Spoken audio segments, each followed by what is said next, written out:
something I really encourage. I don't see a big.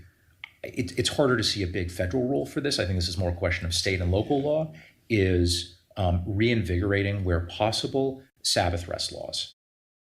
To be very specific, like it used to be, this was basically the norm. As best I've looked into this some, I'm working on some research on this. Really going literally dating back to Constantine and his recognition of Christianity in the Roman Empire, that you've had a pretty consistent tradition in Western civilization of taking Sunday off from commerce. This, of course, this is a tradition that has roots not only in Christianity but in Judaism, right.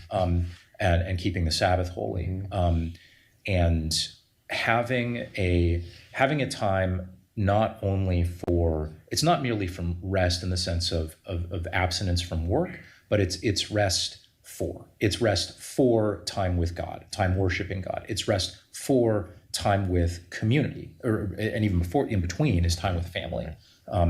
The lack, one of the things that I think has been so harmful to the world of work and how we think about work is the lack of kind of well-defined and shared times for rest.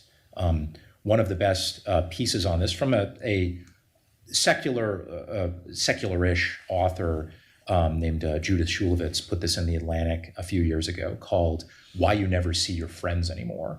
And she opens with talking about the Soviet experiment in abolishing the 7-day week, replacing it with a 5-day week where just 1/5 of all the people are randomly assigned, like, you will have this day off, you will have this day off. It was a debacle. And within a few years, even the Soviets had to admit this was a very bad idea.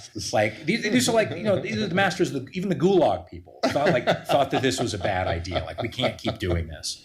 So having more of that steadier rhythm of work and rest would be so much healthier, so much happier, and help people more readily connect with the purpose of their work. Being able to push back from your work allows you to more readily see it as service to God, service to family, service to community, than the weird kind of soup of half rest, half work that we all seem to be floating in all the time.